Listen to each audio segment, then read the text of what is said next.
ارادوں میں اصلاح کی بجائے بدی اور شرارت زیادہ ہوتی چلی جا رہی ہے، اور یہ سمجھا جا رہا ہے کہ جماعت احمدیہ کو نقصان پہنچانے میں ہماری زندگی ہے، اور اتنے خود غرض لوگ ہیں کہ اگر اپنی بد جان کی حفاظت کے لیے ہزارہا معصوم جانیں ہلاک کرنی پڑے تو ان کو قتل کوئی فرق نہیں پڑے گا۔ ایسی خود غرضی اور ایسا ظلم طبیعتوں میں داخل ہو چکا ہے۔ بس ایسے لوگوں سے آپ کا واسطہ ہے، اس لیے بہت زیادہ آپ کو خدا کی حفاظت کی ضرورت ہے، اور قرآن کریم نے آپ کو راز بتا دیا ہے اپنی خدا تعالیٰ کی حفاظت کا کہ تم دین اسلام کی حفاظت پر کمر بستہ ہو جاؤ اور اپنی حفاظت کا فکر خدا تعالیٰ کے فرشتوں کے اوپر رہنے دو۔ اس کے فرشتے تمہاری حفاظت فرمائیں گے آگے اور پیچھے، اور اتنی دور تک ان کی حفاظت کے اثرات جائیں گے کہ تمہارے خواب و خیال میں بھی نہیں آ سکتے۔ لیکن ساتھ ہی معین طور پر دعائیں بھی کریں۔ ہم یہاں آپ کے لیے دعا گو ہیں، اور جس حد تک پیش جاتی ہے خدا کے حضور کی عذاری کرتے ہیں اللہ ہمارے سب بھائیوں اور بہنوں اور بڑوں اور چھوٹوں کو اپنے پیار اور حفاظت میں رکھے، اور ان کی طرف سے خوشیوں کی خبریں پہنچائے اور غم کی خبریں نہ دکھائے۔ بہرحال اللہ کی رضا پر ہمیں راضی رہنا ہے، اس کا فضل ہو، اس کا اطلاع ہو، جو کچھ بھی ہو ہم اس پر راضی رہیں گے انشاءاللہ، اور کبھی بھی ناشکری کے کلمات زبان پر نہیں جاری ہوں گے۔ لیکن اپنے پیاروں کو دکھ بہرحال بعض دفعہ ناقابل برداشت ہو جاتا ہے،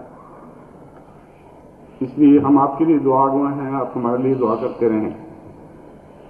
اور انگلستان کے جو احمدی جنہوں نے آپ کی خدمت کی، آپ سے پیار اور محبت کا سلوک کیا،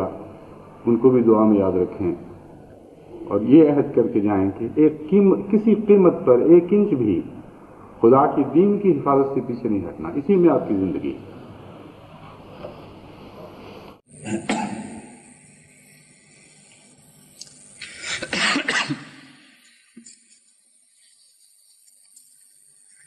الحمد لله نحمده ونستعينه ونستغفره ونؤمن به ونتوكل عليه ونعوذ بالله من شرور أنفسنا ومن سيئات أعمالنا من يهده الله فلا مضل له ومن يضلله فلا هادي له ونشهد أن لا إله إلا الله وحده لا شريك له ونشهد أن محمدا عبده ورسوله عباد الله رحمكم الله إن الله يأمر بالعدل والإحسان وإيتاء ذي القربى وينهى عن الفحشاء والمنكر والبغي يعظكم لعلكم تذكرون اذكروا الله يذكركم وادعوه يستجب لكم ولذكر الله أكبر